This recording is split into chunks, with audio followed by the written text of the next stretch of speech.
Welcome to Train Signal. I'm Ross Bagurtis, and in this video I want to give you a really solid introduction to router basics. Alright, so let's take a look at what a router does. So when we have two PCs that want to talk to one another and send messages between each other, we can do this by just connecting the two PCs together with a crossover cable. Crossover cable is an Ethernet cable that allows you to connect two like devices together, and we'll learn about that more in the video of Ethernet and switching.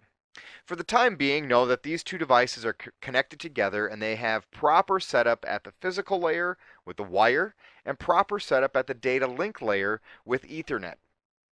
At the network layer now, we've assigned IP addresses to each of the devices.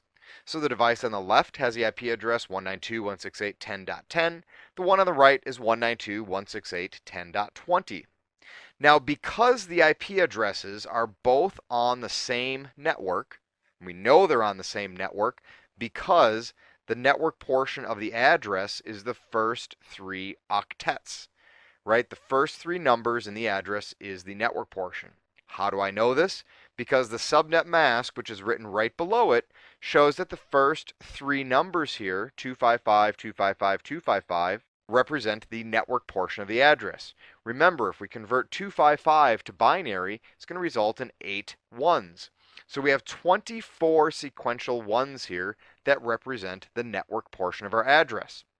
So because the network portion of the address on the device on the left has the same network portion as the device on the right, 192.168.10, we can pass messages back and forth between these two devices without any other equipment required. In the second example, if I change the address of the workstation on the right to 172.16.10.20, now I am unable to send messages between these two devices because the network portions of the address are different. This is one of the most fundamental basic rules about how traffic can be passed between devices at the network layer. Remember, network layer of the OSI model is the portion of the OSI model that deals with IP addressing and routing. So we're working with internet protocol here to move messages back and forth. So what we've done is, in order to fix this problem of being able to have devices with different network portions talk to each other, is we introduce this router. And a router, what it is a router is nothing more than a fancy PC. And I say fancy PC because this router has all the general components of a PC. It has a processor, it has memory, it has storage space like a hard drive or a flash drive. It has network interface cards on them. As a matter of fact, a router has more than one network interface card on it. Almost all routers will have at least two network interface cards, if not more. The equipment that I got to work with when I was at the hospital as a network engineer, some of our routers there had hundreds of interfaces, and we had hundreds of those devices. So in data networking, the router can have lots and lots and lots of network interface cards. Either way, it's still behaving very similar to a PC. So what we do then with the router is we assign one of the network interface cards on the router to the network on the left side, and we assign the other interface an IP address that is on the same network as the device on the right side. So our network interface card on our router then is 172.16.10.1. And the IP address on our workstation is 172.16.10.20. This is perfect because the network portions match and the host portion does not match. Every single IP address in an IP network must be unique.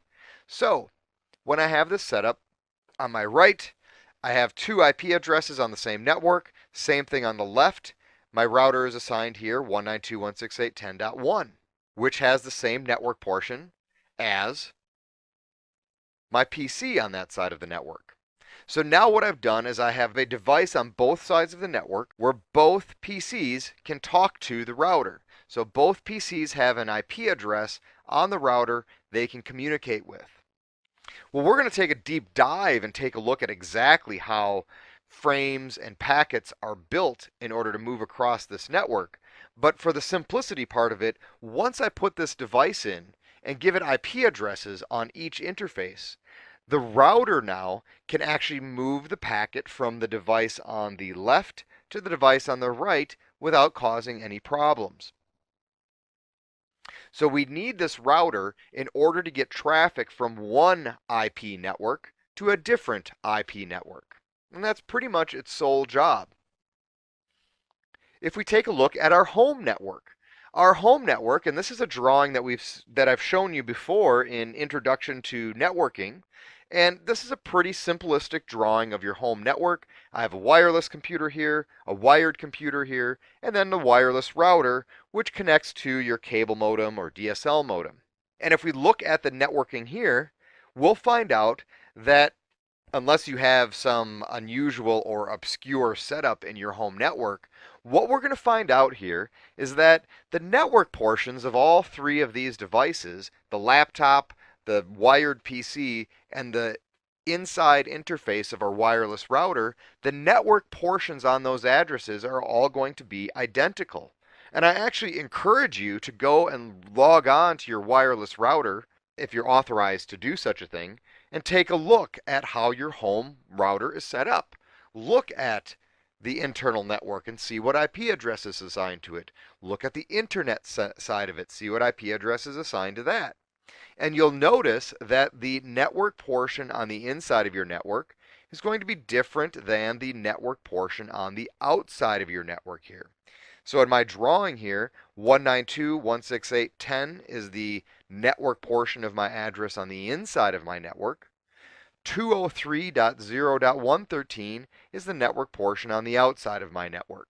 So what the router is doing here is the router is allowing my traffic on the inside to get routed out to the public internet so we can pass traffic across it.